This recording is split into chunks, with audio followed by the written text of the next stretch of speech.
I have the pleasure of working here, not here, but working at CARE, Center for International Educated Nurses, as a case manager.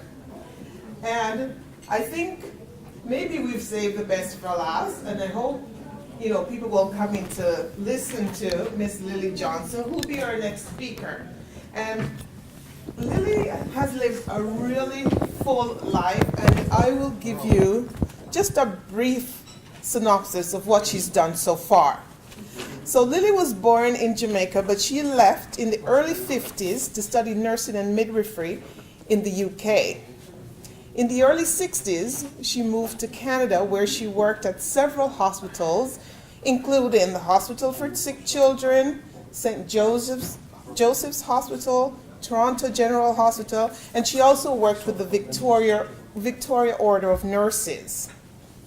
At the University of Toronto, Ms. Johnson completed her bachelor's in nursing and then went on to complete her master's in public health. In the late 1970s, she became a strong supporter of the Ontario Sickle Cell Society and later went on to start the Sickle Cell Association in 1980.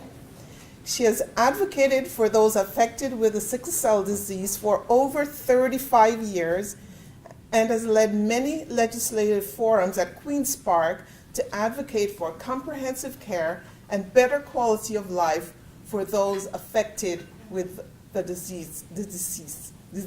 I can't speak. Disease. I'm not a nurse. I can't even say that word. And now I'll give you a snapshot of some of the awards Lillie has been given. She was given the Bloomberg Award from the University of Toronto, the Order of Ontario, the Jubilee Award. She was named Public Health Champion. She was given the Black Canadian Pioneer Awards. And most recently, in July of this year, Lillie was actually a torchbearer for the Pan Am Games. Oh, wow. And she actually walked.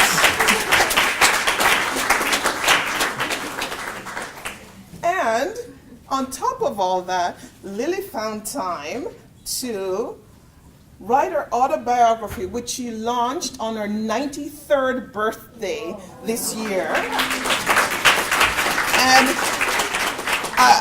we have copies of it available if you're interested. Ruth, I think I have my copy right next to you on the floor. Yes. Show you what it looks like. So if you want copies and if you want Lillie to sign them, she'll be more than happy to assist you with that. So Lillie is a very accomplished woman. As I said before, I didn't go into details with all the things she's done, but I look forward to hearing what message she has to share from her heart. Nothing's written down. So Lillie, you're on.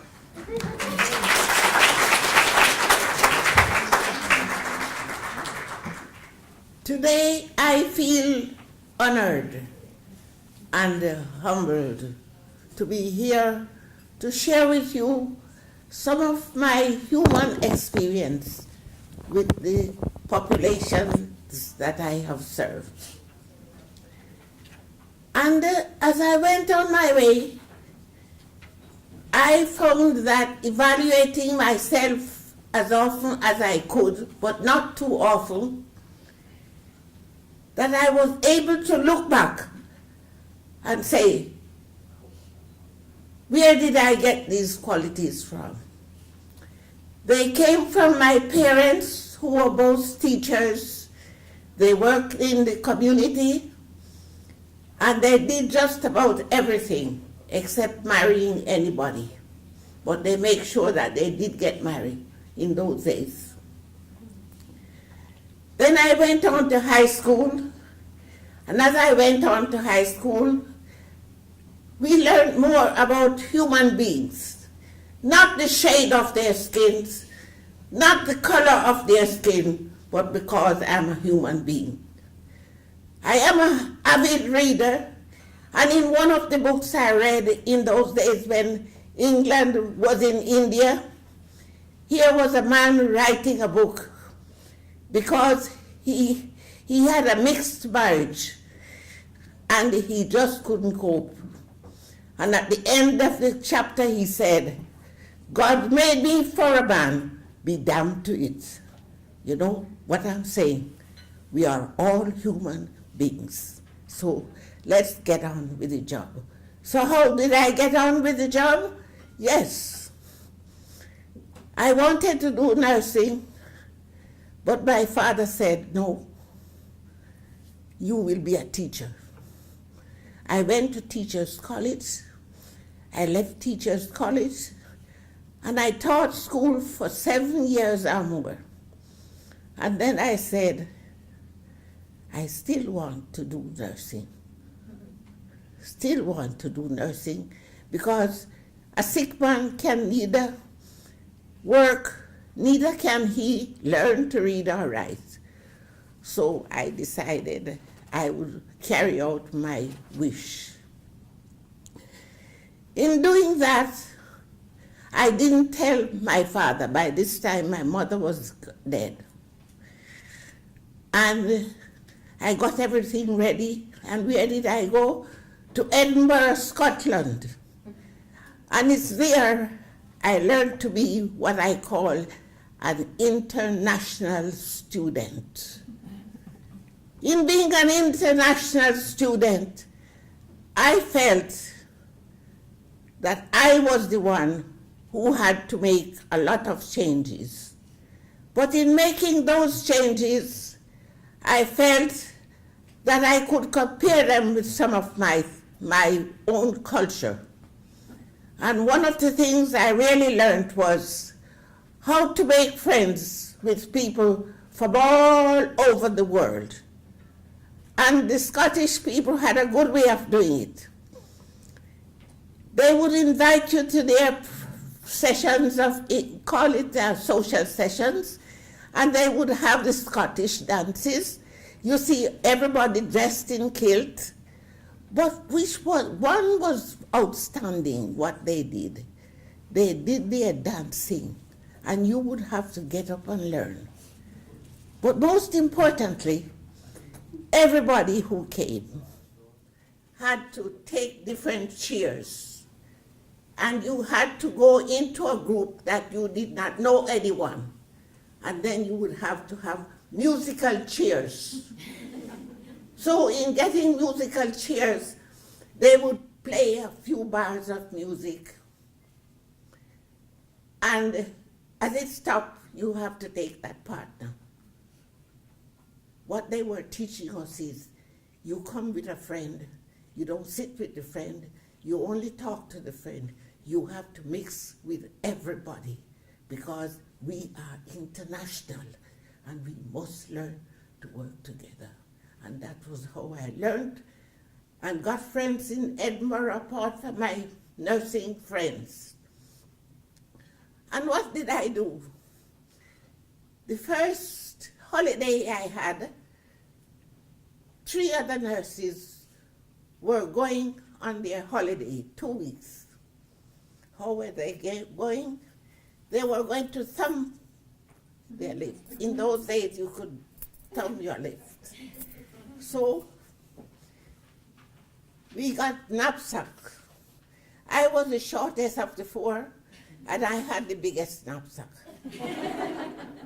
But it was funny. I was prepared because I am going to learn more about other people, and so that people can know me too. And how did we get there, and where did we stay? Because we didn't know anybody. We were going to North Scotland. And we were stopping at hostels. Hostels is somewhere that you plan your trip and you stop there, whether in the late afternoon or what, but you stay there that night. You bring enough food, tin food that you can make your breakfast or your supper.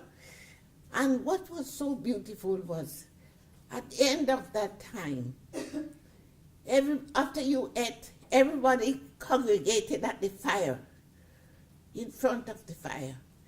And we sang Scottish songs, we learned what we should learn, and we listened to everyone had a little story to tell us. We were making friends. And that was how I spent my first holiday. But the joke about it was, how did you get to these different places? We would buy a ticket for a bus for about 50 miles. Then afterwards we would stand and all 4 of us would be coming off this. Now what is so funny about that? To see this little black girl thumbing her fist to all these Scottish drivers in Edinburgh. We had a good time. Nobody refused us. That was international.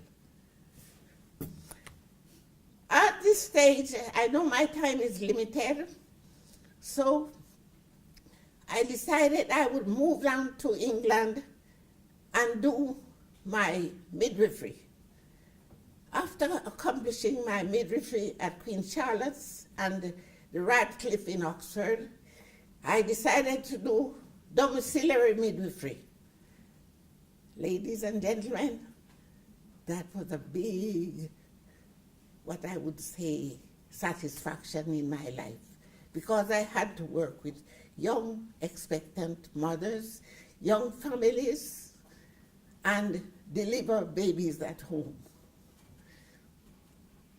Every husband who was expecting his first child, they would take at least 2 weeks off from work to be with their wives. That was a great accomplishment. And I would visit them at home. We would talk about the coming child and just do what was necessary for expectant care. The beauty of that was home delivery meant you were bringing a new life into a family at home. And in those days, husbands were not allowed to be in the rooms with wives, but they were busy doing little things outside. 1 or 2 would say, I would like to. I remember trying with one man after he had asked several times to be there. I said, all right, come on in. He came in, but we had to get him out quickly because we thought he was going to faint. Those are some of the little things we would do. But the big thing was you were involved with the family from day one. And in teaching expectant mothers, you were teaching the fathers, so they were involved. It's nothing like getting fathers involved from the very beginning.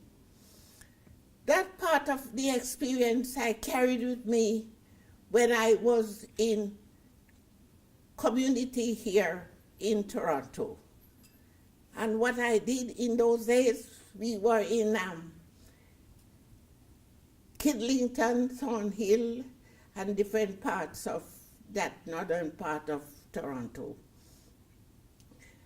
And we had our expectant parent classes.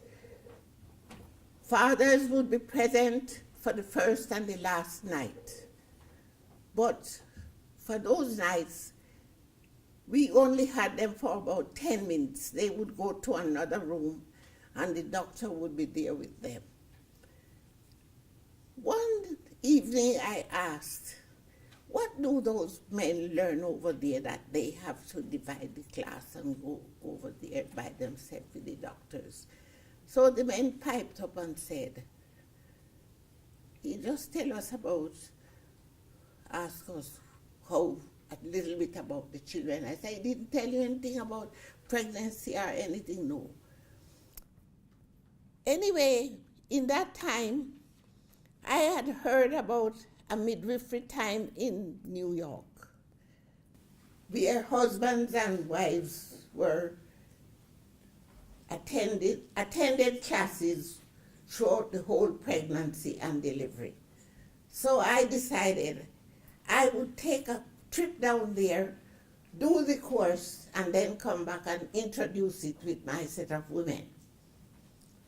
I went, and it was a real beautiful experience, nurses, to see fathers coming to every single class, being involved, and being involved with the delivery. they did not start to do that yet in Toronto. So I came back with this bright idea now. I'm going to start these classes in Richmond Hill because I see the effectiveness of it. And the first class, I asked the woman, it was about 40 people in the classes. And I said, how would you like to have your husbands with you when we are having all 10 classes? And I got about 12 people. With that 12, I said, would you like husbands to come along? They said yes. So I had to divide the class in two. Now remember, all of this is voluntary work that you do after your work, full job at work. And my other problem is, where am I going to get somewhere for these two classes, because they will not be on the same night and you only get a vacant spot somewhere on the one night. Anyway, I decided to have it in the office. The sum total really was, it was a real success to have husbands and wives attending the classes, and those who did not and were single and felt they didn't want it, they had their own class. But we have come a long way. And the reason why I'm telling this story, nurses, is because this was due to you. Because a little later you had Planned Parenthood. They were having couples classes. The city of Toronto was giving couples classes. I don't know what they are doing now. But men became more involved with classes. And that's what it's all about. Working together, whether you are international and you are not international. It also gave me the opportunity to work with the other immigrants that had come. In those days, they used to call them the color of your skin, they would describe you. So you see, we've come a long way. What I like about this whole thing is, what makes it so good? Why did I like it so much? I could visit mothers and children, and sometimes the fathers would find out when I'm coming and they would be there. And we would talk about, as I call it, the triangular love. I drew my triangle, and at one end was father, mother, and baby. And I showed mother how important it was. The love that you gave to your baby is a different love than you give to your husband. Because as some husbands would tell me in the classes, you know, nurse, once the baby arrives, they don't bother with us anymore, you know. Everything is centered on the baby. So there again, you are teaching mothers how to allow husbands to be fathers, change the nappy and don't sit over him and tell him what he should do and how he should do. Get out of the room and allow him to do what he wants to do.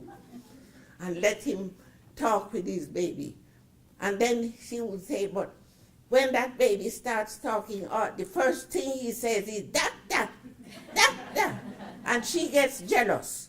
You must always listen for these little insight into the little things that can make man and wife jealous against each other.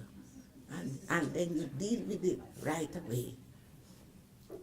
The other thing I got involved with was breastfeeding.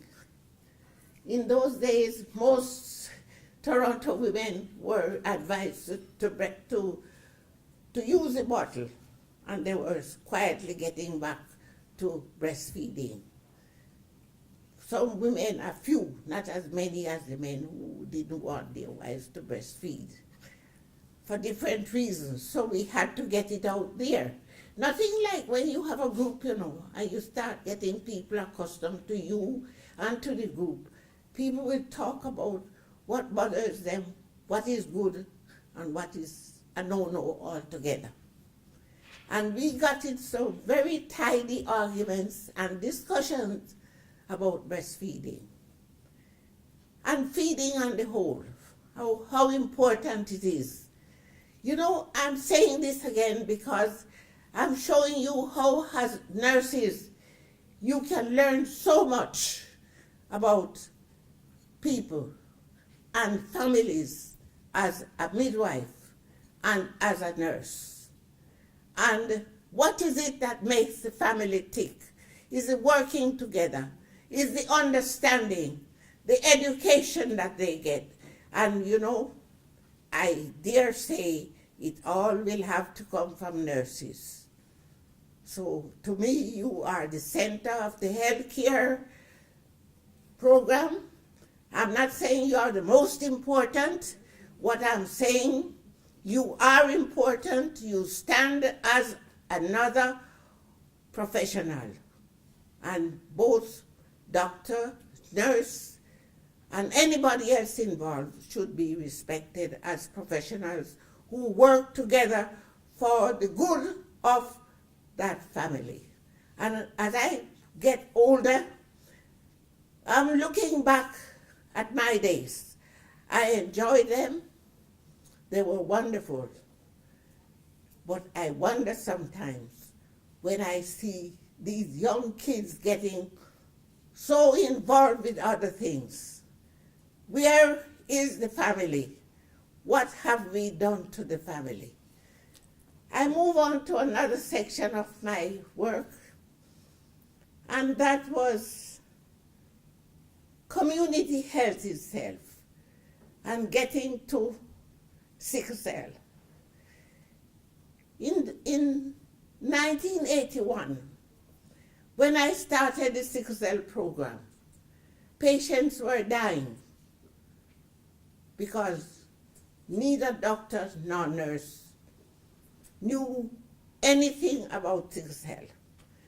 I'm not being disrespectful. I'm just saying, if it's not taught in the curriculum, how will you know? Yes, you might hear about it, but then when you hear about it, it's black people who you see with it. So they dubbed it black people's disease. No, so we had, that was another challenge, to get that black people disease off their minds. Yes, it was discovered in West Africa, but it was all over different parts of the world. Yet still the doctors and nurses did not know anything about it. It's still not in the doctor's curriculum here, but I rejoice to say that Humboldt College has adopted the nursing program. And I'm hoping that all other nurses will adopt it in their nursing program. What I learned was, and this is not only for sickle cell patients. If we look at it properly, we will realize that it should be adopted for all people. It is happening for others, but we are saying with education, sickle cell should be a part of the whole deal. And what did I observe? When these mothers had their babies, it would go on for years. Believe me, it was years.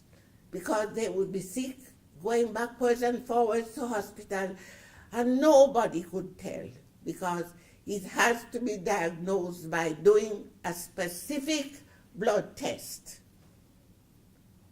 And that test was not done. You have to have a special hematologist to do that test. I am glad to say that the test is being done, and in 2005, all babies in Ontario and other provinces have adopted newborn screening. A few have not yet done so. But with that newborn screening, it means early identification of sickle cell and early diagnosis and treatment. It is an incurable disease. Right now, I say that word with tongue in cheek. because there are a few cases that have been cured by cord blood and by, what's the other? Cord blood is one, and where you use the sternum and do the needle. Yeah, that's that. So you see, and also in vitro fertilization. That is a big question. But what happens is when the cord blood is being done, mothers should, or the cord, I should say really, what really happens after the newborn screening, you haven't got to do a special test on its own. It is done along with the heel prick that you do for PKU and some others. So instead of doing 27 genetic treatment, you will be now doing 28. I think all the hospitals should be doing it now, and with early diagnosis. There's one little thing that is lacking now, and that is they are not telling mothers if the child has the trait. I wonder if you understand what you mean by the trait. It means that with full-blown sickle cell, the red blood cells are fully sickles. That's the two S's. You know, blood cells come, they come in pairs. And both are full, let's call it big S, two big S's. When you have the trait, you have one big S and a small s. Now, the ones who have the big S and the small s, they do not have the disease. They do have some minor problems sometimes, but they do not have the disease. But what role do they play out there in society when they do not know what is wrong? So we are encouraging at this time, all mothers should know whether their children have the trait or they have other sickle cell components like thalassemia, sickle cell C, sickle cell D, and things like that, so that they can do it. Now, who would do that teaching? Some people think it's only the doctor should be doing it, but the nurse is the one who will see them first. And maybe it's because I was there and the only one doing it at the time that I see nurses doing it. But since the UK and Jamaica and parts of America have adopted the fact that nurses should be doing postgraduate courses in treating the sickle cell patient, then I feel that they feel you should know. And nurses can do it. As you notice, I did send out a little flyer that you all should have now. It's called the Galaxy of Stars. And it's telling you that as nurses, you have to learn to do a lot of things. Right now, whether you learn or not, your mothers, your wife, your girlfriend, you're a friend, you are everything. And in each one of them, you have to wear a different hat. And you are quite capable. But you have to believe in yourself. You have to look at yourself and say, do I like people? Do I respect them? Do I expect that they know something that I might not know? Do I think I can learn from them? I have learned a lot from my mothers. I have learned a lot from fathers. I don't know at this minute if anybody has a question to ask, and if I'm not talking something that you want to hear, please tell me you don't want to hear. We have 5 minutes left, Lillie, so. Now, in my 5 minutes, I will say to you, I had to start to just make a sweep like that, you see, to get into little areas. It's because I love people. I really do. Mind you, that doesn't mean because I love you, if you're making a fool of yourself. I'm not going to say, no, pull your britches up and let's get on with the job. And you know, parents, when they know they know when they're not doing the right thing. So you better go there and be honest. Our motto for the sickle cell patient is to give them hope, give them courage, and to let them learn how to help themselves when they have mild pain and when they have stresses. And above all, to be able to help themselves a little more. I have not talked about the employment. That is a big story, in that they need to know and negotiate with the employer what are good days when I can work the extra days when I'm not working. And we need to ask the disability people to open the Disability Act and put the sickle cell patient on it, because they have a disability too. They have shocks that can make them they can even die. They can even, things that they were doing before, they do it no longer. Now they have blood transfusions and different types of treatment that can help them. But the sickle cell patient has something, and that's something that they must do is, yes, the doctor or the nurse can do so much for me, but I, a sickle cell patient, must do my part. I must want to go well, because anything you can do, I can do better than you. Yes, I can. No, I can. Oh, there's a question, Lillie.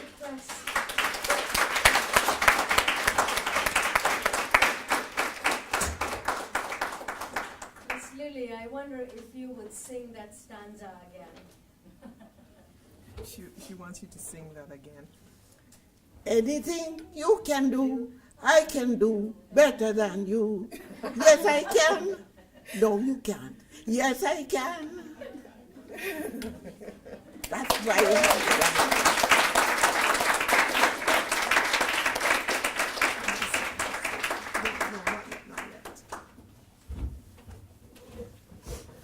Lillie, thank you so much for that very inspiring speech.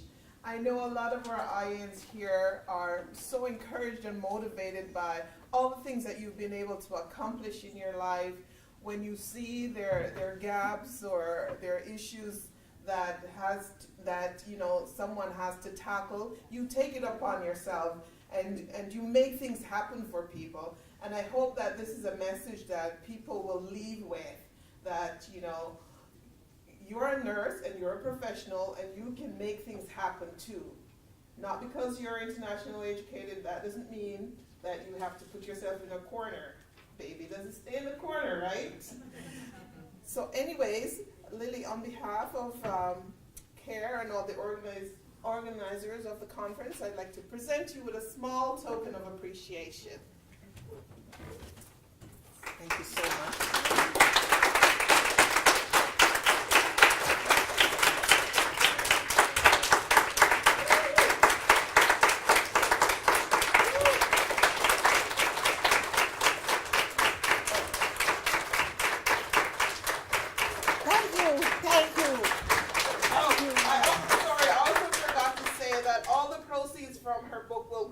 To the Sickle Cell Association, so nothing goes to Lillie.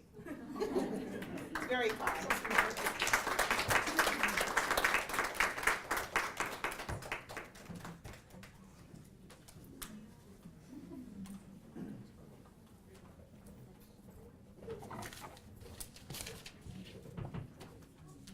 And now we'll have Rolla come up and give the closing remarks for the conference.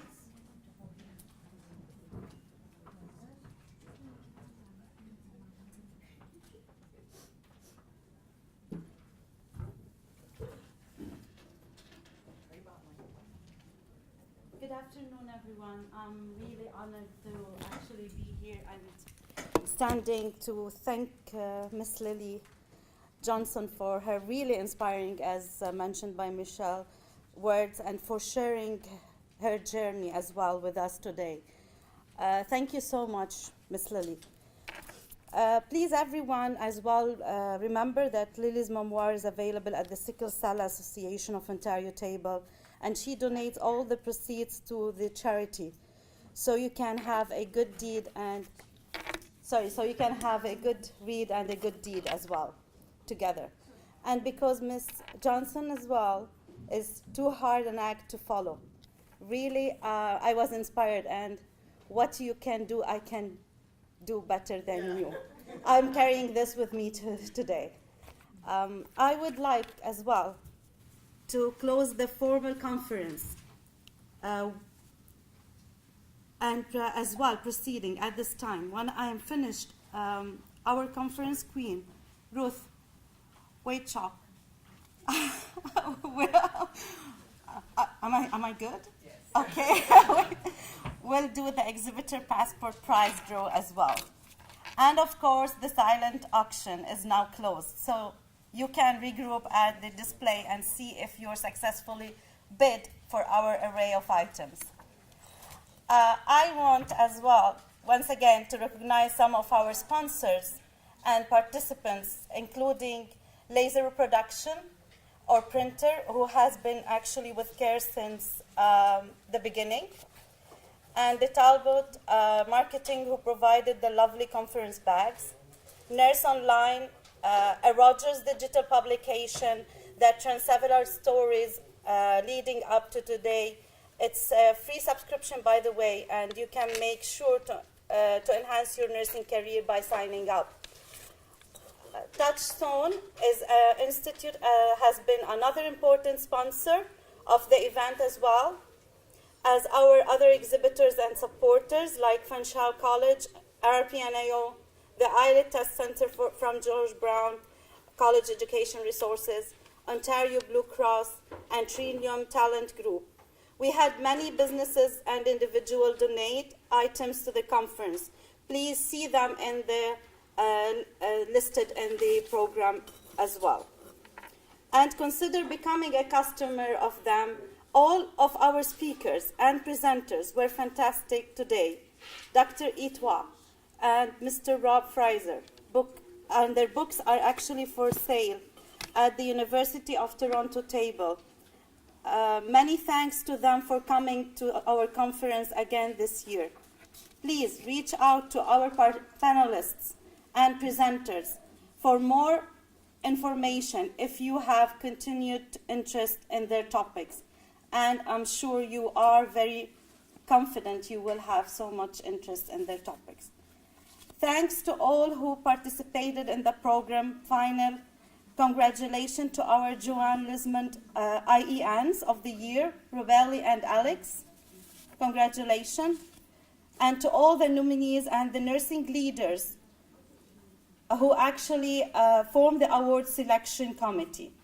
And last but not least, as conference co-chair, I'd like to acknowledge the volunteers who put the conference together, and as well the committees and the chair of the committees, the program committee, Loy and Daniela, fundraising, Megan and Maria, and the marketing, Tina.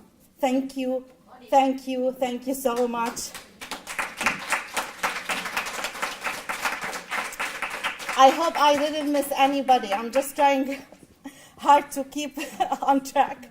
Remind me if. Special thanks to our co-hosts for the day, Derek and Dorothy, and to my co-chair, Corey. Where's Corey? Corey LeBlanc, who actually soldiered with her duties as well, in co-chairing this conference while almost single-handedly moving Care Center Toronto head office at the end of October. And many of our volunteers as well, IEN volunteers, are juggling families and jobs and studies and lots of other responsibilities. But they believe in this conference, and I do believe myself, including myself.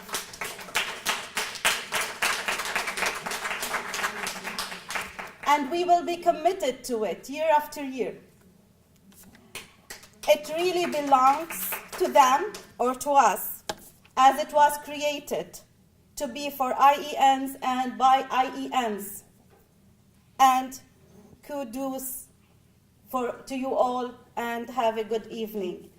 Thank you so much for being here and for bearing my long list as well. Good luck in your evening.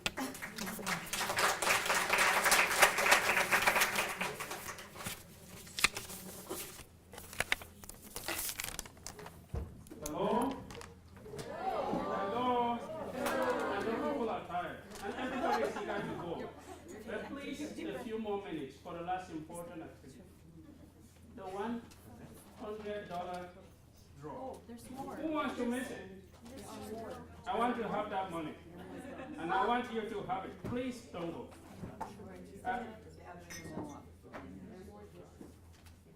Please, we have evaluation forms, and there is a box just at the entrance. Please fill out the evaluation forms and drop it on that box. It's going to help the care authorities to plan the activities next year. I wish we had this quarterly. It's a great opportunity. Thank you very much.